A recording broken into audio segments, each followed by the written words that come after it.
Bismillahirrahmanirrahim. Assalamualaikum warahmatullahi wabarakatuh. Alhamdulillah, kita bisa bertemu lagi di perkuliahan sistem penyediaan air minum, di mana kita masuk ke pertemuan ke-7 tentang perencanaan instalasi pengolahan air minum, khususnya terkait dengan air baku. Pada pertemuan sebelumnya kita sudah membahas tentang evaluasi dari air baku. Jadi bagaimana evaluasi itu terkait kemudian dengan kuantitas kecukupannya ya, kemudian terkait dengan kontinuitas keberadaannya terhadap waktu ya dan musim, kemudian yang ketiga terhadap kualitasnya. Nah, setelah kita evaluasi, kita akan bisa memilih jenis air baku apa yang akan kita ambil dan kemudian bagaimana cara pengambilan dari air baku tersebut. Eh,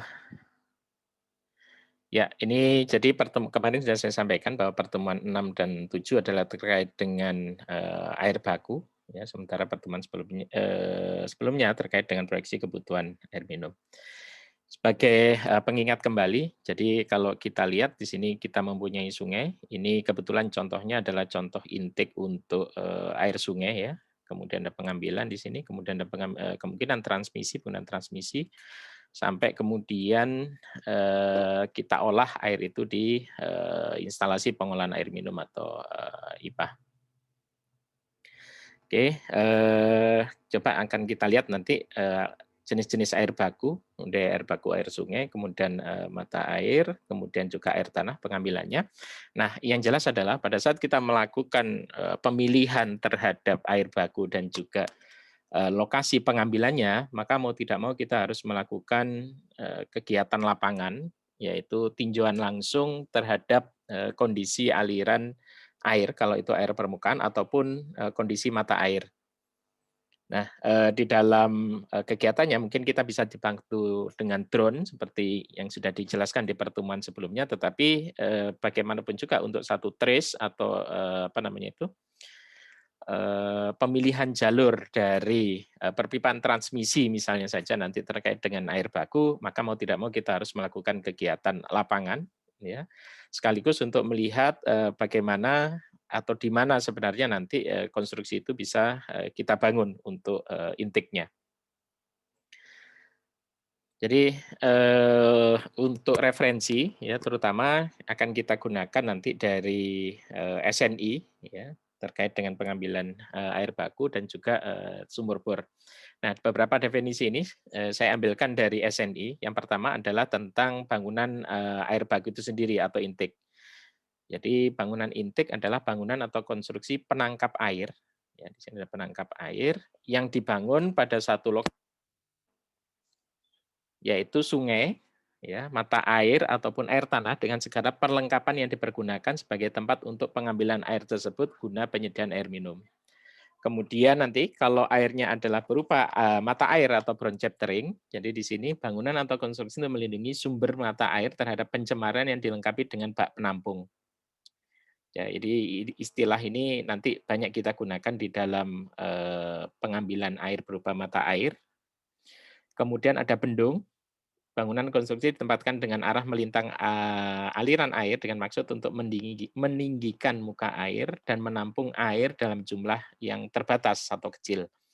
Bendung nanti terkait dengan pengambilan air permukaan atau air sungai biasanya.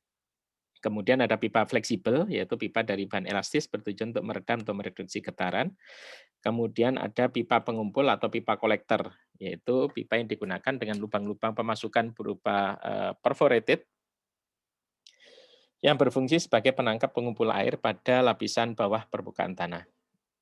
Ada juga infiltration galleries, yaitu jenis bangunan pengambilan air baku yang menggunakan pipa resapan untuk mendapatkan airnya. Ini bisa digunakan di tepi sungai atau river bank, ataupun juga digunakan untuk pengambilan air tanah. Kemudian ada ponton, yaitu bangunan terapung yang dapat berupa rakit atau perahu yang ditempatkan di permukaan sumber air sebagai tempat untuk meletakkan pompa air baku. Ada sumuran, yaitu bangunan konstruksi berbentuk bulat atau segi empat yang ditempatkan di lokasi sumber air di mana dirancang dengan elevasi yang lebih rendah dari elevasi dasar sumber air. Kemudian ada sumur dalam, yaitu bangunan konstruksi sumur dengan kedalaman muka air tanah lebih dari 25 meter. Ya. Ada sumur dangkal, yaitu sumur yang dengan kedalaman muka air minimal 7 meter dari permukaan tanah dan kedalaman dasar umumnya berkisar antara 12 meter sampai 18 meter. Ya. Terkait dengan sumur dalam ini, ada beberapa referensi yang juga agak berbeda, misalnya ada menyebutkan 40, 60 baru disebut sumur dalam, tetapi yang jelas adalah letak dari airnya ya. Biasanya kita lihat kalau dia terletak pada akuifer bertekanan, biasanya kita sebut sebagai sumur dalam. Sementara kalau dia terletak pada akuifer yang sifatnya terbuka, ya dia disebut sebagai air sumur dangkal. Oke, nah ini tadi yang sudah saya sebutkan ada beberapa referensi. Yang pertama adalah lampiran 3 Peraturan Menteri Pekerjaan Umum ya, nomor 27 tahun 2016 tentang penyelenggaraan sistem penyediaan air minum. Kemudian yang kedua ada di SNI nomor 7829 tahun 2012 tentang bangunan pengambilan air baku untuk instalasi pengolahan air minum. Dan juga SNI nomor 13 6422 tahun 2000 mengenai spesifikasi konstruksi sumur bor produksi air tanah untuk kapasitas 150 liter per menit sampai dengan 300 liter per menit. Oke, yang pertama adalah air baku air permukaan. Jadi di sini nanti ada beberapa constraint atau beberapa persyaratan ya terkait dengan lokasi penempatan dan konstruksinya yang saya ambilkan dari SNI. Terkait dengan detail, ya karena ada beberapa yang saya lewati dari penjelasan ini terkait di SNI-nya, nanti silahkan langsung dibaca di SNI yang sudah saya juga lampirkan di Google Classroom. Yang pertama tentunya adalah bahwa penempatan bangunan pengambilan air baku harus aman terhadap polusi yang disebabkan pengaruh luar, ya, baik pencemaran oleh manusia dan juga makhluk hidup. Ini yang agak sulitnya begini, karena seringkali kalau kita gunakan, air permukaan, maka kecuali air itu ada jauh di pedalaman atau kemudian dia, apa namanya itu, jauh dari pemukiman misalnya, maka dia tidak akan mudah tercemar. Tetapi kalau ini digunakan di perkotaan, ini yang seringkali juga agak sulit kita mengatakan dia bebas 100% dari, eee eee, polusi ini. Oleh karena itu, untuk pengambilan air baku ini, ya kita harus berhati-hati ya terhadap aktivitas di sekitar dari lokasi. Yang sulit adalah nantinya kalau intake memang awalnya kita letakkan jauh dari pemukiman, tetapi lama-kelamaan barangkali pemukiman itu yang mendekati intake. Nah, ini yang akan benar-benar sulit. Ataupun, karena terpaduan izin misalnya, maka pada bagian yang lebih hulu dari intake ini kemudian ada industri misalnya. Kemudian penempatan bangunan pengambilan pada lokasi yang memudahkan dalam pelaksanaan dan aman terhadap daya dukung alam, ya, terutama terhadap bencana alam. Oleh karena itu kita harus melihat apa namanya itu histori ya atau apa namanya itu sejarah dari lokasi tersebut, apakah pernah longsor ataukah kemudian ada kegiatan pengambilan atau penebangan hutan misalnya di sekitar dari lokasi intik sehingga berpengaruh nantinya pada kestabilan tanah. Kemudian konstruksi bangunan pengambilan harus aman terhadap banjir air sungai dan daya rusak airnya sesuai dengan SNI berikut ini. Nah, otomatis kembali lagi ini pada histori banjir atau kenaikan dari muka air, ini kita perhatikan, terus jenis banjirnya, apakah hanya sekedar kenaikan air, ataukah kemudian kenaikan air ini diiringi dengan material yang terbawa oleh air sungai. Ya, seperti pada pertemuan sebelumnya, pada saat air itu naik kemudian juga membawa material batu dan kayu, maka dia berpotensi untuk merusak intake. Kemudian penempatannya pada lokasi yang memudahkan dalam hal pelaksanaan dan aman terhadap daya dukung tanah, gaya geser, dan lain melalui pengujian ini. Ya. Nah, kalau kemudian kita letakkan agak hulu, biasanya di hulu itu kalau memang apa namanya belum banyak aktivitas manusia, maka jalan akses itu menjadi agak sulit, sehingga juga intake ini konstruksinya menjadi juga tidak mudah ya seperti itu. Makanya tadi survei yang benar terkait dengan sumber air ini harus kita lakukan. Kemudian konstruksi bangunan pengambilan harus aman terhadap gaya guling, gaya geser, remesan, gempa, dan gaya angkat air (uplift). Ya, ini secara sipil ya. Penempatan bangunan pengambilan lebih diutamakan di lokasi yang memungkinkan digunakannya sistem gravitasi dalam pengoperasian serta terletak pada aliran atau sumber air yang belum tercemar. Kemudian dimensi bangunan pengambilan harus memperhitungkan kebutuhan maksimum harian, ya, sudah dibahas di kebutuhan air sebelumnya. Kemudian dimensi inlet dan outlet dan letaknya harus memperhitungkan fluktuasi ketinggian muka air. Pemilihan lokasi bangunan pengambilan harus memperhatikan karakteristik sumber air baku. Kemudian konstruksi bangunan pengambilan direncanakan dengan umur pakai lifetime minimal 25 tahun ya untuk konstruksinya. Bahan material konstruksi agar diusahakan menggunakan material lokal atau setempat atau sesuaikan dengan kondisi daerah sekitar.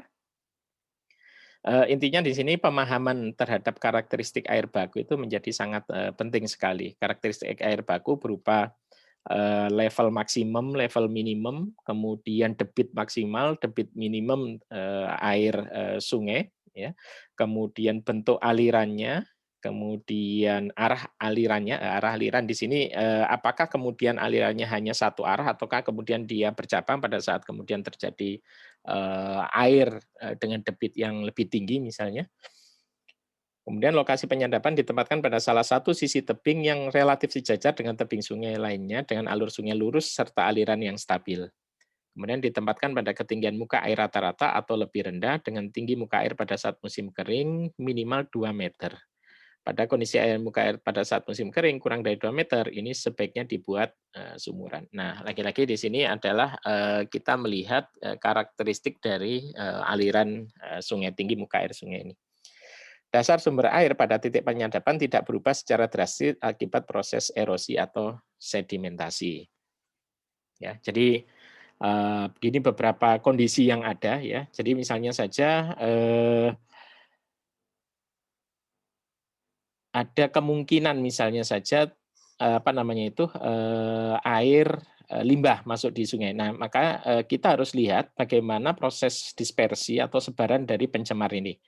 Ya, otomatis kita harus memperhatikan kecepatan dari air sungai ini, sehingga kita bisa diperkirakan. Ini kalau memang tidak bisa dihindari, lokasi dari intake itu berdekatan dengan wastewater. Tapi kalau bisa, ya ini harus kita geser ke arah yang lebih hulu. Kemudian yang kedua ini terkait dengan kondisi aliran sungai, maka di sungai itu kecenderungannya adalah terjadinya scoring atau erosi ya atau yang kedua terjadinya sedimentasi ya karena arah sungai yang seperti ini, arah aliran ini cenderung untuk menghantam dinding atau merusak dinding, sementara di sisi yang lain karena lebih tenang airnya di sini akan terjadi pengendapan ya sama seperti ini ya. Ini sehingga dia sebaiknya diletakkan pada aliran yang lurus ini. Ya, yang terhindar dari scoring maupun sedimentasi. Kalau tidak bisa dihindari, misalnya seperti ini, nah, kita harus membuat konstruksi tambahan sehingga arah alirannya ya di sini tidak langsung menghantam ke dinding, tetapi dia dibelokkan, dibelokkan, ya sehingga di sini menjadi alirannya menjadi cenderung lebih tenang dan juga tidak terjadi sedimentasi. Ya, kemudian juga kondisi terhadap sampah di sini ya. Karena apa? Karena sampah ini nanti ada contohnya dia cenderung nanti untuk merusak atau menghambat dari pengambilan air. Hal yang juga diperhatikan terutama adalah pada kondisi pasang surut ya. Jadi apabila intake itu terletak dekat dengan laut, maka dia berpotensi air itu arah alirannya misalnya saja ada arah misalnya saja pada saat musim kemarau yang tinggi airnya itu rendah, maka pada saat terjadi pasang maka air akan masuk ke dalam sungai. Ya. Sementara nanti pada saat surut air baru akan mengarah ke arah laut. Nah, ini yang harus kita perhatikan karena kalau struktur kita terlalu dekat, misalnya pengambilannya di sini, maka dia akan terpengaruh oleh pasang surut. Nah, kalau dia terpengaruh oleh pasang surut, maka kualitas airnya ini juga akan terpengaruh. Ya, ada beberapa alternatif, misalnya kita mengambil lebih hulu di sini misalnya saja untuk pengambilan air, baru kemudian yang sudah bebas dari pengaruh pasang surut. Tetapi ini juga harus diperhitungkan seberapa jauh kemudian apakah daerahnya di daerah datar ataukah daerah yang berlereng seperti itu ya. Kemudian berapa biaya untuk investasi dan berapa biaya kemudian untuk operasionalnya. Ini yang menjadi perhatian kita.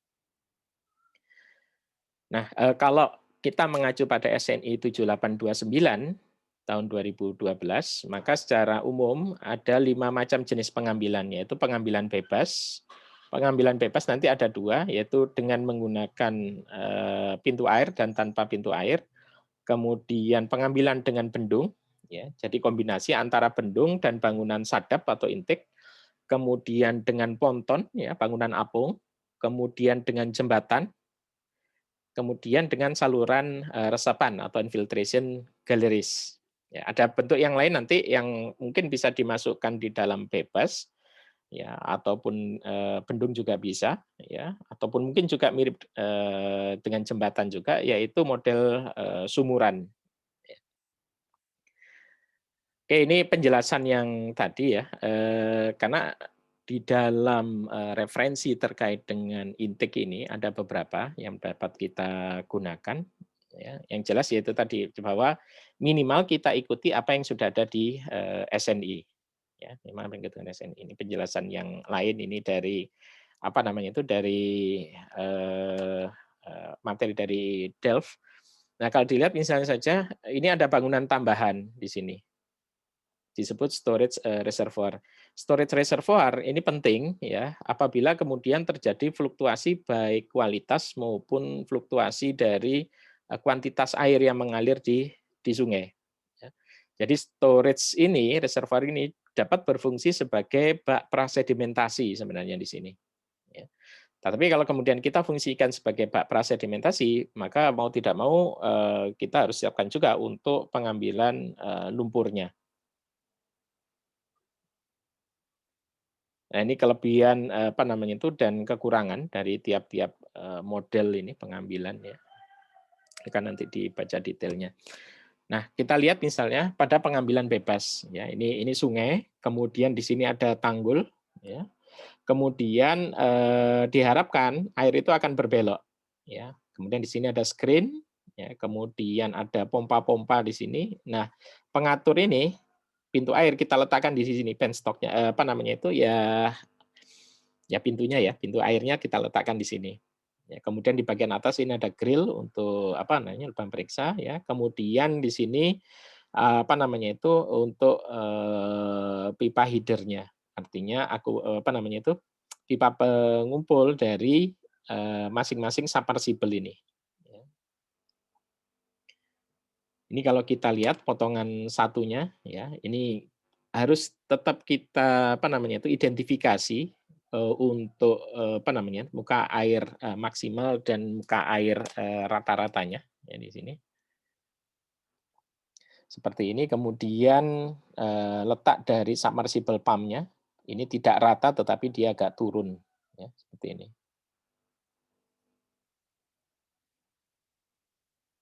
Ya, kemudian di sini kalau kita lihat peletakan dari apa namanya dari pompa submersible ini, kemudian jarak-jaraknya yang harus kita perhatikan tidak bisa menempel ke dinding, tetapi dia harus diberikan jarak di sini. Ya. Kemudian antara pompa submersible sendiri untuk menghindari gangguan, ini juga harus diletakkan pada jarak tertentu. Kemudian yang kedua, ada model pengambilan dengan menggunakan bendung. Nah, bendung dan bendungan ini seringkali kemudian menjadi agak bingung atau confused. Jadi intinya bahwa struktur bendung itu digunakan untuk menaikkan air ini, sehingga bangunan sadap atau intake itu tidak menjadi terlalu dalam. Karena apa namanya itu pengambilan air ini terletak pada wilayah dari Dinas Sumber Daya Air atau Balai Besar Wilayah Sungai, maka untuk perencanaannya akan direncanakan oleh Dinas Sumber Daya Air. Jadi misalnya begini, PDAM merencanakan mau mengambil air dari sungai misalnya. Maka PDAM hanya merencanakan di mana dapat mengusulkan ya di mana letak dari IPA-nya. Sementara nantinya untuk kepastian dari lokasi, kemudian juga perhitungan terhadap desain itu dilakukan oleh Dinas Sumber Daya Air. Ya, mirip kemudian nanti dengan di pengambilan air tanah dalam misalnya, maka yang berhak untuk mengeluarkan izin adalah Departemen ESDM atau Dinas ESDM. Ya. Jadi apa namanya? Kita bisa mengusulkan tetapi nanti keputusan pengeluaran izinnya itu biasanya dilakukan oleh dinas lain. Nah, ini yang kalau tidak sinkron nanti itu kadang-kadang akan terjadi misalnya saja IPA itu terletak lebih hulu daripada intake misalnya saja. Ya, jadi sudah direncanakan dan dikonstruksi, intiknya ada di bagian bawah, sementara IPA-nya di atas. Nah, ini kan pasti akan memberatkan operasional nanti dari IPA karena harus ada pemompaan yang lebih besar, kan seperti itu. Ya, ataupun tidak sinkron pada debit. Debit dari intake lebih kecil daripada debit IPA-nya misalnya. Ya, untuk menghindari hal-hal ini maka koordinasi antar instansi ini menjadi juga penting. Kembali lagi tadi ada struktur bendung, ada bendungan. Ya, kalau bendung tadi ini definisi menurut irigasi, jadi struktur bendungan berkepala rendah atau lowhead dam yang berfungsi untuk menaikkan muka air, ya sama fungsinya biasanya terdapat di sungai. Air sungai permukaannya dinaikkan akan melimpas melalui puncak atau mercu bendung, overflow. Bendung dapat digunakan sebagai pengukur kecepatan aliran air di saluran atau sungai. Kemudian kalau menurut Permen PUPR nomor 27 tahun 2015 tentang bendungan, bendungan adalah bangunan yang berupa urukan tanah, urukan batu dan beton yang dibangun untuk menahan dan menampung air. Ya. Dapat pula dibangun untuk menahan dan menampung limbah tambang dan menampung lumpur sehingga terbentuk waduk. Jadi kalau di sini fungsi utamanya adalah menaikkan muka air, ya, adanya air yang tersimpan itu, sebenarnya, bukan tujuan utama ya, bukan. Tujuannya hanya menaikkan muka air ya, sehingga air itu bisa, disadap atau bisa dibelokkan menuju, tempat pengolahan air. Sementara kalau di dalam bendungan, di sini fungsi utamanya, adalah untuk menampung air. Kira-kira seperti ini ya, kita lihat bahwa elevasi awal dari sungai itu kan sebenarnya rendah. Ya, ada di bawah ini. Kalau kemudian kita tidak menggunakan struktur bendung ini, ya, atau di sini weir, apa namanya itu, semacam penahan gitu, maka yang terjadi adalah bahwa ini menjadi sangat dalam sekali. Ya, pengambilan ini menjadi dalam seperti ini. Ya. Kemudian dia juga sampai di sana baru dipompa misalnya. Nah, hal ini menyebabkan struktur ini menjadi terlalu mahal dan berisiko. Alternatif yang lain sebenarnya kalau kita tidak menggunakan bendung ini, ya kita bisa menggunakan bangunan pengambilan langsung tepi sungai misalnya ya, seperti model pengambilan bebas tadi. Tetapi ada beberapa kondisi yang menyebabkan, pengambilan bebas itu tidak bisa kita lakukan, sehingga kita harus menggunakan bendung ini ya. Dengan bendung air akan naik ya, kemudian, kedalaman dari saluran ini juga menjadi tidak, terlalu dalam. Ya, air bisa dibelokkan kemudian diolah. Ini ada beberapa contoh ya, misal saja di IPA, Ngagel di Surabaya. Dia menggunakan pintu air Jakir untuk menahan air Sungai Wonokromo. Level airnya naik sehingga ada aliran, menuju intake ke IPA Ngagel, Surabaya. Juga di Badak Singa di Bandung ini juga juga sama ya, mengambil air dari Cikapundung. Ini model jenis-jenis bendung ya dan bangunan, sadap. Jadi bendung itu ada bendung tetap, bendung gerak, gerak karet, ada pengambilan bebas ya definisinya seperti ini. Semuanya dapat kita, gunakan nantinya. Nah ini detailnya seperti ini. Jadi di sini ada pintu air, kemudian ada bendung ya. Ini bendung, ini pintu air. Nah arah alirannya ke sana. Dengan adanya bendung dan pengaturan muka air ini di pintu air, maka air dapat kita usahakan untuk berbelok ke arah pengambilan. Nah, nanti di struktur pengambilannya bisa kita letakkan apa namanya, pengaliran langsung bisa, dengan menggunakan pompa juga bisa. Ya, seperti ini misalnya kalau kita menggunakan apa namanya itu perpipaan ya, dengan bendung tadi. Kemudian mengalir pada, pompa submersible tadi ya. Jadi ada sumuran di sini kemudian untuk menaikkan ke, atas. Nah ini yang contoh di apa namanya, Sungai Cikapundung ya, untuk pengambilan air, menuju IPA Badak Singa di Bandung ya. Ini struktur untuk apa namanya itu, pintu airnya, ya, ada bendung di sini, ya. Sehingga air yang terbendung ini, ya ini melimpah ya melalui mercu tadi, ya ambang tadi, ya, sementara air yang lain ini dapat berbelok ke sini. Nah, ya dengan berbelok sini dia kemudian dapat dialirkan menuju ke IPA yang lebih rendah elevasinya. Ya, ini sisi yang lain dari pandangan apa namanya itu untuk bendungnya. Ya, ini bendungnya. Kemudian di sini pengatur untuk apa namanya itu pintu air dari bendung ini yang mengatur elevasi. Jadi bedanya kalau di sini pintu air untuk bendung, sementara di sini pintu air untuk mengatur air yang masuk ke dalam intake. Yang ketiga ada bangunan pengambilan dengan ponton. Ya, ponton itu adalah bangunan pengapung tadi ya. Jadi bisa menggunakan drum-drum seperti ini. Ya. Pipanya di sini. Ya. Kemudian di sini ada intake ponton. Ya. Jadi bisa diletakkan pompa submersible nanti di sini. Ya, otomatis nanti di sini harus diletakkan flexible joint. Jadi sambungan fleksibel gitu sehingga apa namanya itu pipa ini nanti bisa naik turun, tapi tentunya di sini naik turunnya juga tidak ekstrim. Jadi kemungkinan memang lebih pas misalnya diletakkan pada bendung ya, diletakkan pada bendung seperti itu sehingga dia tidak terlalu ekstrim. Sebab kalau dia terlalu ekstrim ya otomatis ini bisa bisa patah juga seperti itu. Nah, ini contoh yang di Waduk Sermo. Ya, ini menggunakan ponton, drum tadi, kemudian di bagian ujung ini ada pompa submersible-nya, ya. Kemudian, nah ini flexible joint-nya di sini. Ya, jadi dia masih masih bisa mentoleransi naik atau turunnya dari ponton ini ya, tetapi jelas kemudian tidak sampai ekstrim seperti itu. Sehingga kalau ekstrim ini ya bisa bisa patah juga ya. Oke. Kemudian yang selanjutnya yang keempat ini ada pengambilan dengan menggunakan jembatan. Ya, jadi di sini apa namanya itu denahnya, ya, denahnya bisa menggunakan apa namanya itu struktur besi seperti ini ya, besi penahan atau kayu kalau bagian atasnya ya. Kemudian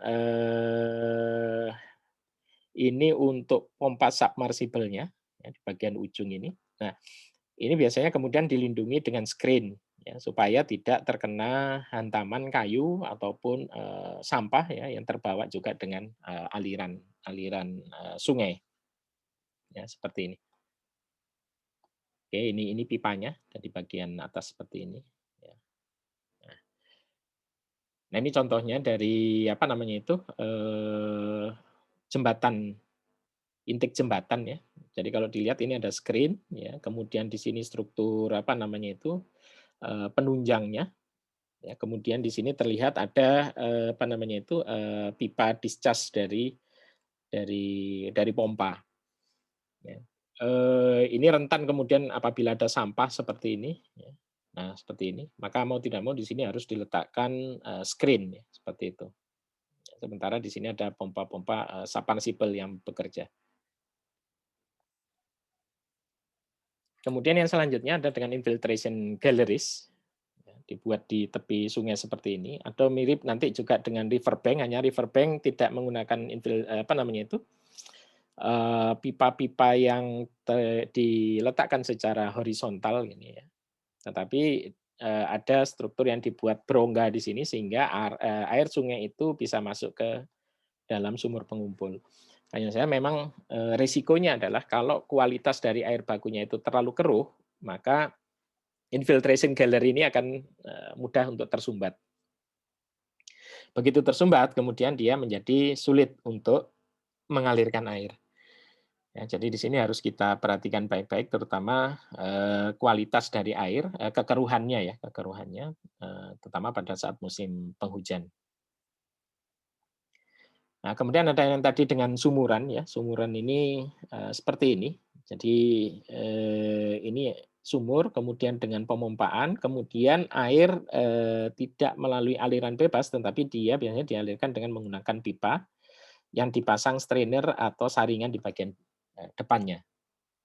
Ya, ini level muka air tetap harus kita perhatikan ya. Sehingga dengan kondisi yang seperti ini, air bisa masuk ke dalam pipa ini, ke sumuran, kemudian baru dipompa menuju ke pipa. Nah, bagaimana dengan model intake yang ini? Ya, ini sebenarnya adalah intake darurat, di mana kondisi aliran ya dari sungai ini sangat berfluktuasi. Jadi pada saat musim penghujan alirannya sangat tinggi. Ini rangkaian dengan pertemuan sebelumnya. Jadi dengan aliran yang tinggi ini, dia merusakkan struktur intake yang pernah dibangun.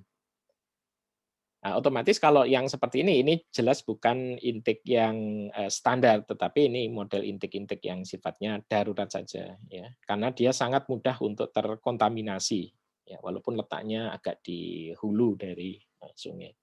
Tetapi untuk perbaikan ini juga perlu kehati-hatian karena melihat riwayat dari sungai ini yang mudah sekali untuk naik muka airnya dan juga dia membawa material yang bisa merusak dari intake.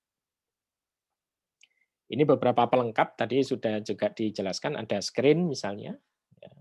Screen-nya tapi agak beda ya dengan screen yang di air limbah itu. Jadi screen-nya agak agak screen untuk melindungi pompa sebenarnya arahnya ke situ, bukan screen kemudian untuk memisahkan apa namanya itu padatan dengan ukuran yang lebih kecil daripada 3 senti, ya. Kemudian nah ini juga model-modelnya seperti ini ya, bisa juga, tetapi ini menjadi lebih mudah untuk tersumbat, ini dari kayu ya untuk ininya. Kemudian ada bak pengumpul ya. Nah, jadi seperti ini. Tadi kan ada reservoir penampung untuk air baku misalnya ya, di mana di air itu untuk mencegah dari fluktuasi kualitas dan juga debit dapat kita rencanakan satu bangunan pengumpul ya mirip oleh kayaknya ini kalau ini sudah ini mirip mirip bendungan sebenarnya atau reservoir air. Kemudian ada grid chamber ya untuk apa namanya itu mengurangi padatan diskrit ya. Diskrit itu terutama pasir. Karena kalau banyak pasir nanti cenderung akan merusak impeller dari pompa. Kemudian yang selanjutnya kedua ada intake mata air. Jadi sama untuk konstruksi pengambilan mata airnya kita ikuti di SNI nomor 7829 ya. Sebagian besar sama yaitu jangan aman terhadap polusi, penempatan pada lokasi yang memudahkan pelaksanaan, dimensi mempertimbangkan kebutuhan maksimum harian, harus memperhatikan fluktuasi air, penempatan memungkinkan operasi secara gravitasi, lifetime sama 25 tahun, kemudian diusahakan menggunakan material lokal. Nah, nantinya untuk pengambilan air tanah ini, ya, eee, ini agak melompat. Oh, maaf ini salah letak ini, harusnya di pengambilan tanah, tapi tidak apa-apa ya, sekalian saja. Untuk sumur dangkal, bahwa lokasi sumur harus aman terhadap polusi, ya sama bangunan pengambilan dan dikonstruksikan secara mudah dan ekonomis, kemudian dimensi sumur memperhatikan maksimum harian, dengan akibat yang bersifat permeabel, ya. Kemudian kalau air sumur dalam ini juga sama ya intinya. Hanya kemudian ada perbedakan yaitu sumur dalam ini dimaksudkan memompa air dari cekungan air tanah yang sifatnya confined aquifer menggunakan pompa submersible nantinya. Dengan pompa yang sentrifugal jelas air akan sulit untuk naik. Nah, ini mata air biasanya debit air mata air itu kecil. Kecuali yang sekarang sedang diambil di Umbulan ya, di Pasuruan, Jawa Timur, itu debitnya konon bisa sampai mencapai 4 meter kubik per detik ya. Walaupun dikatakan juga trennya sudah agak menurun, tetapi sumber mata air itu cukup besar, tetapi pengambilannya sebelum dilakukan pengambilan proyek regional yang baru ini, ya yang di lama itu diambilnya kecil sekali ya, nggak sampai 100 liter per detik barangkali untuk dibawa ke Surabaya. Oke, ini struktur dari penangkap mata air. Kita melihat juga apa namanya itu struktur apa namanya batuannya. Ya, harus agak hati-hati dengan itu karena, kalau kita tidak hati-hati maka si mata air ini bisa bergeser atau justru kemudian mata air itu, tidak muncul di sini ya, tapi dia akan merembes dan muncul di nah ini yang sering terjadi, ya. Muncul di bagian setelah penangkapnya.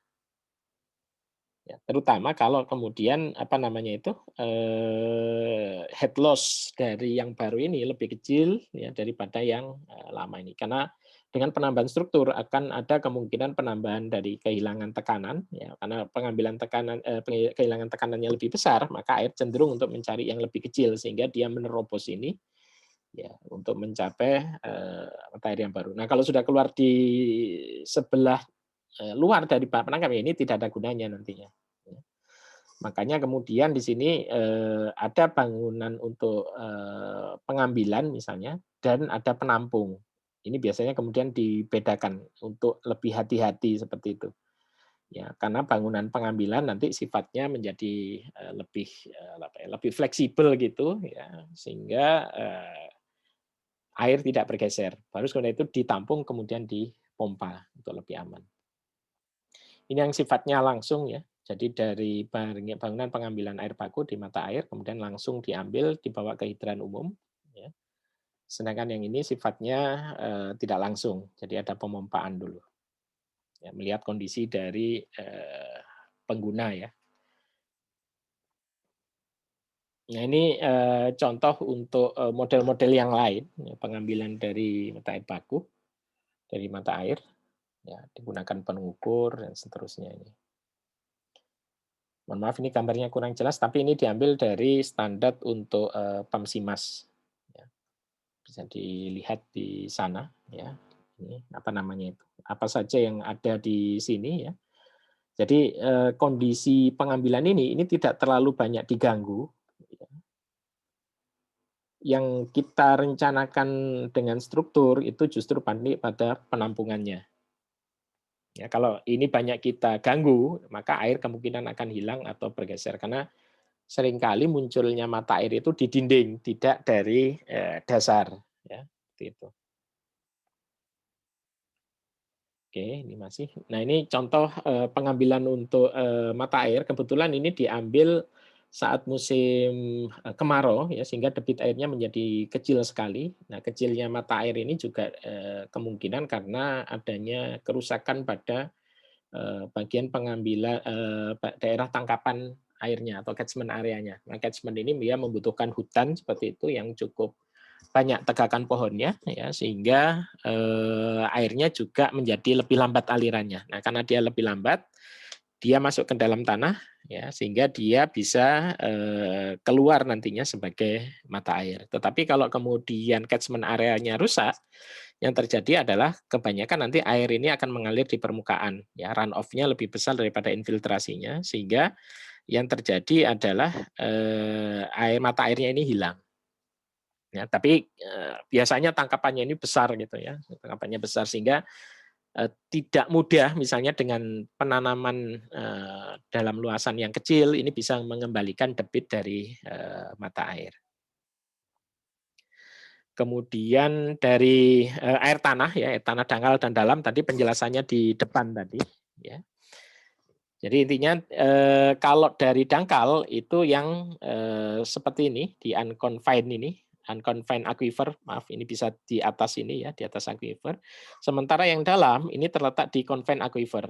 Ya, sehingga definisi terkait dengan kedalaman sumur tadi itu bisa debatable lah, artinya bisa ada perbedaan ya, tergantung dari letak confined ini ya, confined dan unconfined aquifer ini. Sehingga kalau kita lihat karena di sini apa namanya pengambilan catchment-nya itu lebih luas, ya, lebih jauh juga ya, maka aliran ini akan menyebabkan tekanan. Nah, tekanan ini yang menyebabkan kadang-kadang muncul apa yang disebut dengan mata air artesis seperti ini. Kalau dia kemudian tidak bertekanan ya airnya akan naik ya seperti ini. Saya kira ini sudah dijelaskan di mata kuliah geohidrologi ya. Jadi model-modelnya kalau dulu ya di unconfined seperti ini, pakai sumur apa namanya itu pakai pompa tangan seperti ini ya, karena dangkal. Terus kemudian menggunakan pompa sentrifugal ya, karena apa namanya itu ya untuk confined aquifernya belum terlalu dalam. Nah kalau sekarang mau tidak mau kita harus menggunakan submersible pump yang bisa mencapai kedalaman tertentu. Nah, yang model infiltration galleries tadi ya, ada infiltration galleries, kemudian dia baru dipompa, ya. Bisa alternatifnya dengan ini. Oke, ini masih menunjukkan lapisan dari apa namanya itu dari tanah dan kemudian di mana akan diletakkan. Jadi di sini kalau kita lihat ada beberapa komponen dari sumur dalam, ya. Jadi lubang sumurnya sendiri, lubang sumurnya itu sebenarnya kecil saja, jadi ukuran mungkin antara 6 inch, ya, maksimal 8 inch lah seperti itu. Kemudian ada pipa penahannya, ya, kemudian baru diletakkan apa namanya itu pompa dan juga apa pipa discharge dari situ. Ya, kemudian setelah keluar di sini diletakkan beberapa aksesoris, ya. Ada air relief valve, ya, dan ada check valve supaya dia tidak berbalik. Kemudian ada pengukur tekanan, ada lubang sampling, ya. Kemudian di sini untuk apa namanya itu pembuangan, ada gate valve dalam kondisi yang tertutup. Ya, kemudian ada kalau perlu tambahkan klorin, ya ada meter.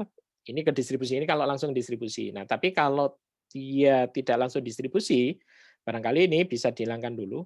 Ya, dia masuk ke dalam apa namanya IPA, instalasi pengolahan air.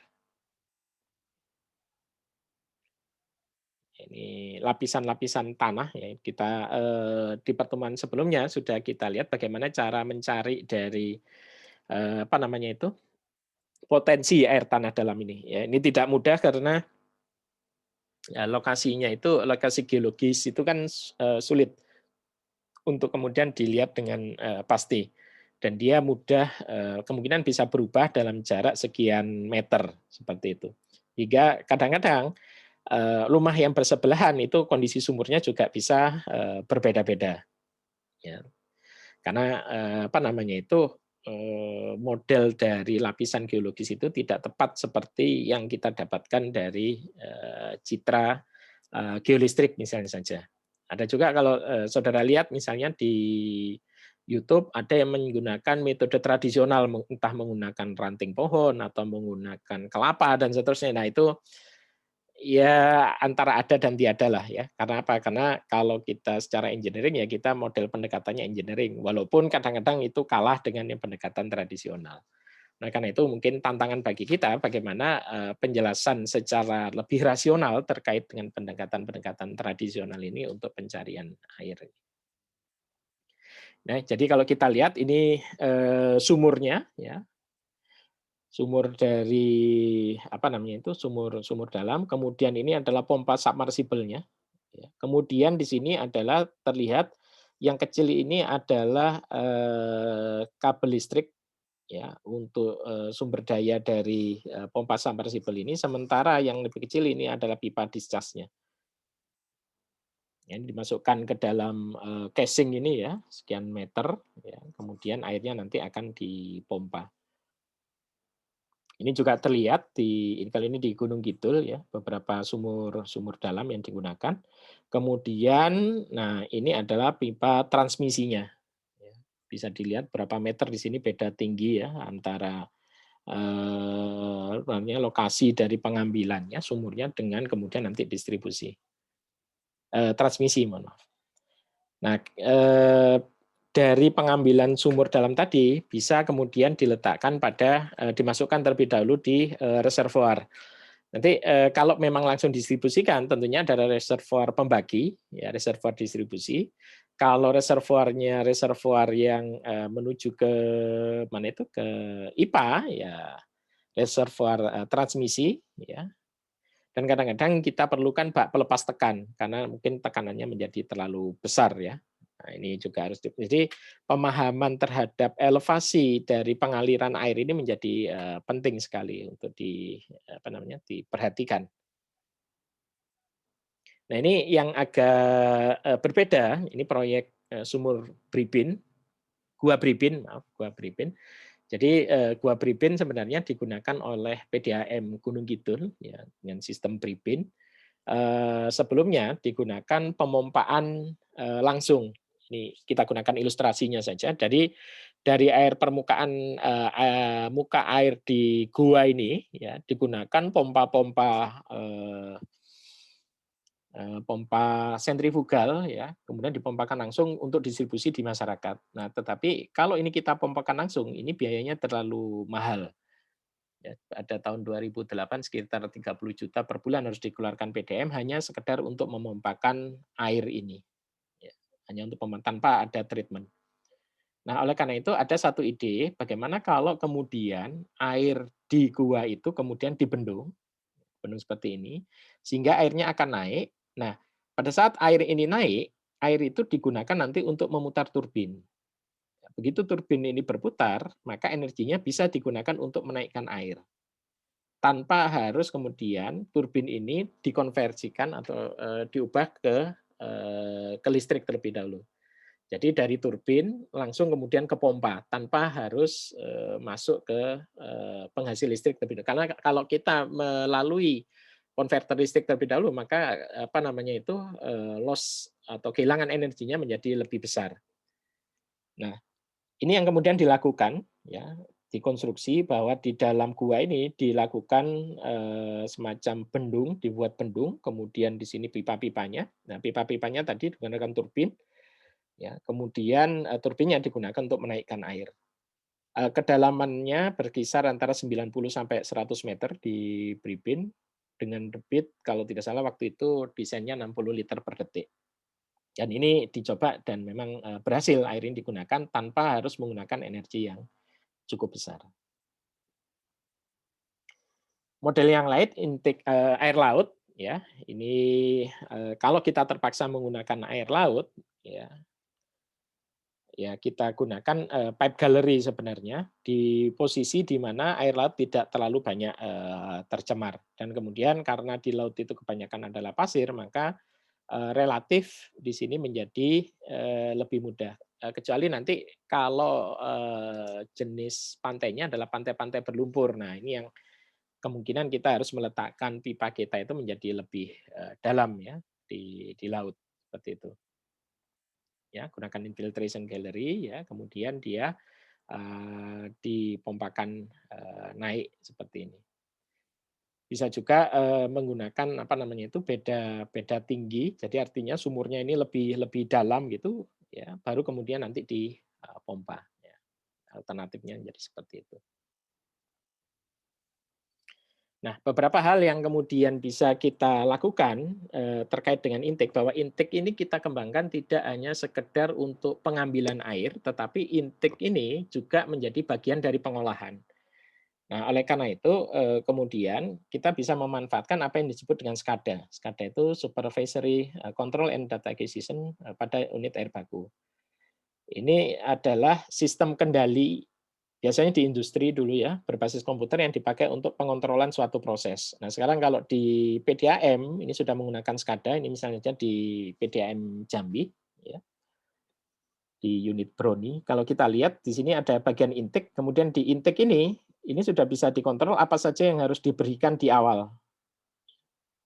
Jadi ini air baku, kita bisa kontrol kualitasnya seperti apa dengan menggunakan apa namanya sensor-sensor yang ada di air baku ya. Kemudian data kualitas ini, menjadi feedback ke sistem ya, apa yang kemudian harus, ditambahkan pada air untuk pengolahan awalnya. Ya, jadi di sini misalnya ada soda ya, ada soda, kemudian ada alum ya, ada klor di sini, ya ya, kemudian yang, alumnya ini sedang bekerja, ya. Kenapa? Karena sodanya, pH air misalnya saja cukup, baik sehingga tidak memerlukan tambahan soda untuk meningkatkan, pH-nya.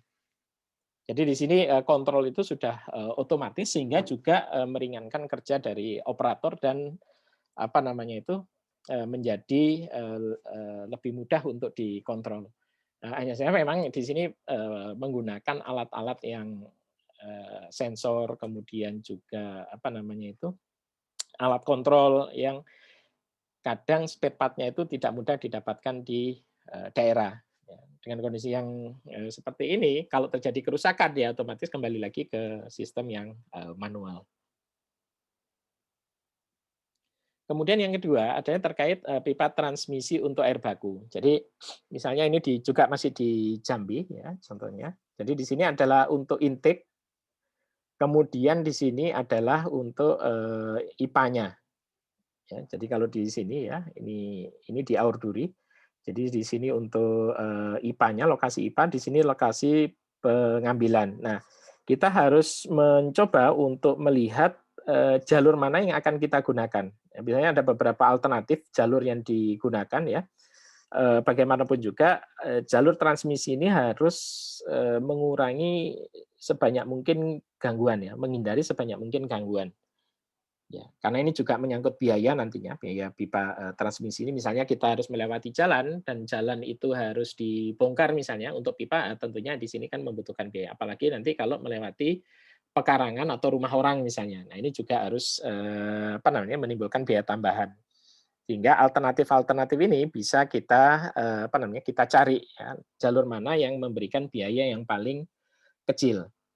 Ya, oleh karena itu seringkali kita dibantu drone ya untuk pemetaannya, tetapi trace-nya ini dilakukan dengan bisa dengan manual menggunakan apa namanya itu pengukuran dengan teodolit atau alat ukur untuk elevasi tanah ya waterpass misalnya. Ya, bisa juga dengan menggunakan GPS, tetapi untuk GPS ini harap berhati-hati dengan ketelitian terhadap elevasi. Ya. Nah, dari sini bisa kita buat petanya, ya, pemetaannya. Nah, yang penting adalah elevasi dari pengambilan sampai kemudian ke titik instalasi. Ya, kita melihat di sini obstacle-nya apa saja, ya, berapa ketinggian harus diberikan, sehingga untuk perhitungan misalnya berapa kapasitas dan head yang harus diberikan untuk pompa, ya, berefek pada nanti daya yang harus diberikan. Sehingga elevasi-elevasi ini harus apa namanya itu didapatkan di dalam perencanaan transmisi.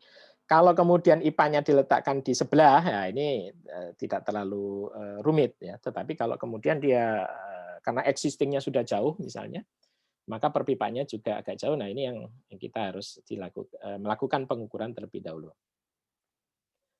Nah, sebelum ke tugas ini, saudara diminta ya sederhana aja, saudara secara manual ya menggambar denah potongan yang tadi sudah ataupun ada beberapa nanti referensi yang bisa saudara gunakan.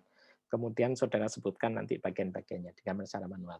Terkait dengan tugas perencanaan yang harus saudara kerjakan, maka untuk intake dari sungai, yang pertama adalah satu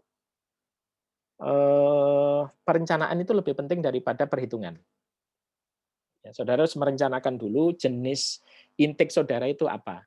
Yang kedua adalah terkait dengan elevasi. Ya, jadi elevasi di sini kalau tidak ada di dalam tugas kemarin, ya silahkan saja elevasi ini kemudian untuk apa namanya itu diasumsikan. Ya, berapa ketinggian muka air maksimum, berapa ketinggian rata-rata, berapa minimum di sungai. Ya. Kemudian berapa elevasi untuk IPA-nya. Ya, yang ketiga, apakah IPA-nya jauh atau dekat dari sungai misalnya. Baru setelah ini direncanakan, saudara menghitung, ya, menghitung misalnya kebutuhan pompa misalnya, debit, head, dan juga daya pompanya berapa. Ya. Sedangkan untuk struktur dan yang lainnya, silakan saudara ambil saja dari SNI ya, tidak masalah, tidak harus membuat sendiri atau mengarang sendiri gitu. Oke, nah ini ada beberapa lampiran ya, jenis-jenis intake ya, ini dari referensi dari Delft. Sebenarnya sama saja. Jadi di Delft ini mereka membagi intake itu berdasarkan pada lokasi dari intake-nya. Ada yang pada badan airnya, kemudian ada yang di bagian dasar atau underground tadi pakai infiltrasi. Ada juga yang umum yang diletakkan di samping dari apa namanya itu dari sungai. Ini dapat digunakan sebagai referensi ya, tetapi referensi utama kita tetap adalah kita mengacu pada SNI tadi. Ya. Jadi beberapa referensi ini barangkali kita gunakan misalnya saja dia ada kondisi-kondisi yang sifatnya agak agak khusus misalnya. Ya.